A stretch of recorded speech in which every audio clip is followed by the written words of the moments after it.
As I scroll up to it, I'm in no hurry to get there, particularly when the document doesn't cooperate. But here it is: a college dean shot dead. This is a targeted execution style killing. It's one of the worst we've covered.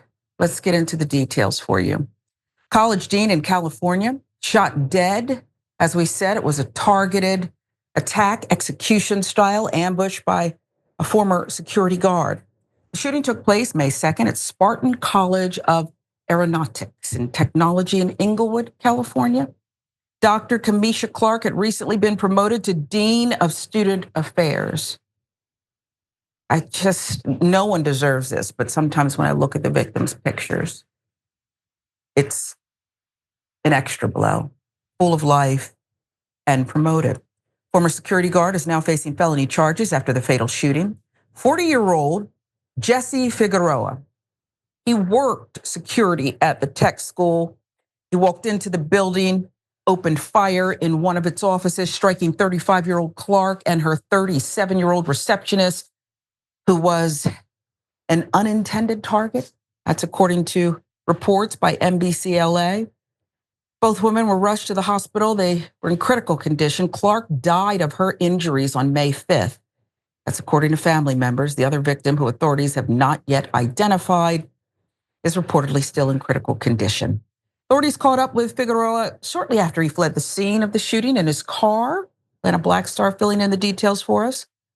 He was charged with one felony count of murder, one felony count of attempted murder, one felony count of possession of a firearm with prior violent convictions, one felony count of possession of a firearm by a felon with prior convictions, bail set at $5 million. There's this: any student, faculty member should feel safe. Any member or employee should feel safe and secure going to school, said LA County District Attorney Nathan Hochman. That's according to a news release. This horrific act of gun violence has shaken Spartan College and our entire community. We will file all appropriate gun enhancements in this case, and a clear message to criminals that violence will not be tolerated in Los Angeles County. I almost want to pause there. In fact, I will, Tehran. I don't know everything, but we just talked about the accused here having a violent history.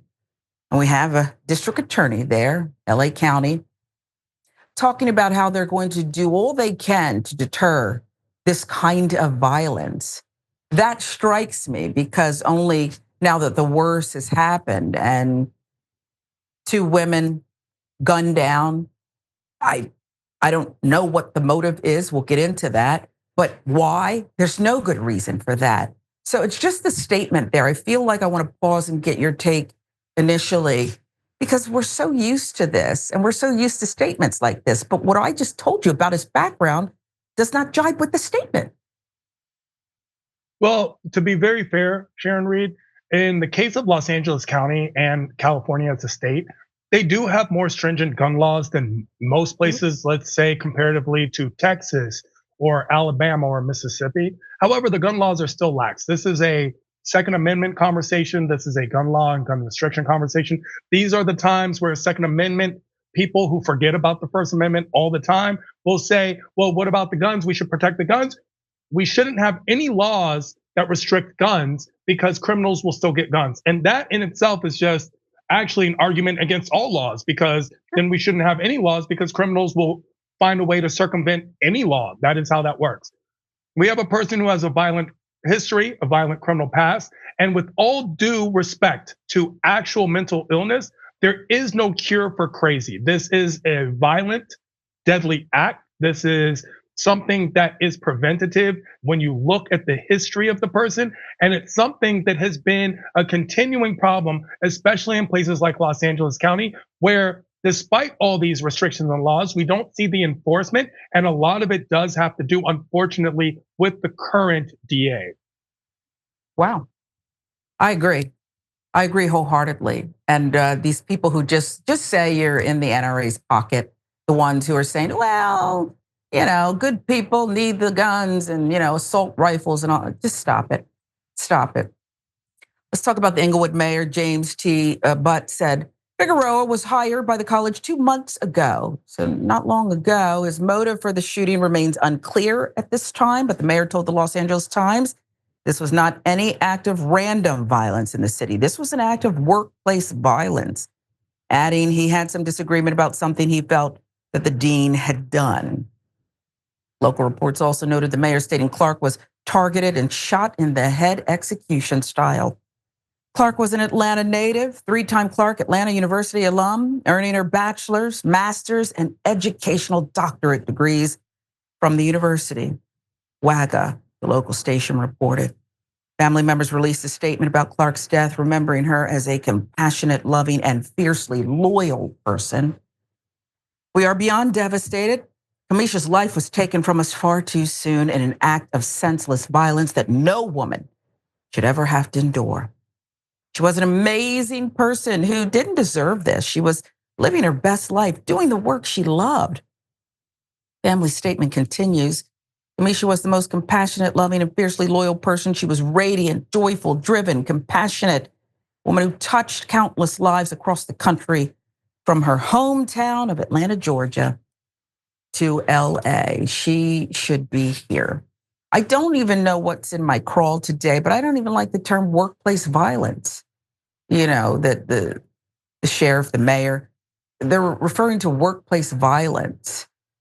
This man walked in, shot this woman living her best life, execution style, in the head. Violence is violence, gun violence. I guess overall, and even the pointing out, Tehran, that this wasn't random, it doesn't make me feel any better, because as you said, maybe he's crazy, I don't know, but she didn't deserve it. So it's like when you say, well, it wasn't random. I get it, it's part of their investigative tools and language, but no one deserves this. I'll let you go. Well, my concern is in regards to the concept that this is a Black woman who is gunned down with violence. And unfortunately, that happens too often. So as someone who is a Black woman yourself, I can only imagine the empathy and sympathy that you must feel for that regards in that position. Rarely believed. We're rarely believed when we say, hey, this is happening too. Exactly. And that's why I'm concerned with, had there been reports on Figueroa, had Dean Clark had brought that up and had said, this person is aggressive, this person is dismissive, this person is not doing their job properly. Have there been reports of that? Those are the things that hopefully will be cleared up in the investigation, because it's things that we are not aware. What was this workplace transgression which would lead to this quote unquote workplace violence? What was it? What could have possibly been said and or done? And I'm sure you've had similar experiences. I think we lack leaders across the board, not just in the White House, but too often at work. Things happen, and because people are trying to be careful instead of leading with integrity, leadership, they don't act. They wait for escalation, and then it never goes well, okay? And I'm not suggesting that we know everything here, but you're right. The dean came right out and said, look, there was something about a disagreement and this and that. Well, you know an awful lot here. What was done to protect these women? This newly promoted dean, what was done to protect her, given the circumstances here? He'd only been there for 2 months. I want to know what went into hiring. What were the qualifications? I want to know all of it. And not just because, oh, well, we can't live it. Yes, we can. Yes, we can. If you walked into a place of business looking for work, I guarantee you they'd look into you. Okay, I'm just telling you. Okay, there's a look about you, but they'd look into you. All right. And I want to make sure these are just protocols. Put one foot in front of the other. This is just what we do. 2 months there. I find it hard to believe somebody who did this, unless they had a few seconds of, I don't know, I just went crazy. doesn't have other issues. And we know he has other issues. I'll give you the last word. Well, whenever it comes to crime, we always look back, and hindsight is 2020. We always think, what could we have done to prevent this? What could we have done to stop this? We should have been more vigilant. We can't determine things by pre-crime. What we can do is be thankful that the person was apprehended and put in jail and stopped at this point, and that there is an gun enhancement that will be in place. And we do know that in this case, even though equity and equality will never be served, some form of justice will be served. And I guarantee you that Figueroa will do the maximum penalty, because clearly this is cruel and unusual. I do question the fact that he was given a $5 million bond where in a bail in which where so many people are remanded without bail or bond. So why was this given, especially with so much insurmountable and clear proof in this case? We should talk about that. On the flip side, we should talk about a college that's in Inglewood. What did we think was going to happen? This college is in Inglewood, and the guy's name is Figueroa. Everyone knows you can't even drive on Figueroa. That's the most dangerous street and one of the most dangerous neighborhoods in the country. And hopefully it does get better. But with all due respect, that's just a moment of humor. My condolences to the family of the dean and to everyone at that school at Spartan. Yeah, I can't imagine what they're going through. I don't want to, selfishly, okay? Just looking at her picture, she was the best of the best. I want to believe that. I didn't know her, but I'm looking at that picture and what she achieved and what she went after. Talk about a hell of a student, wanting more and more and more. This was her calling. We'll keep you posted on that one.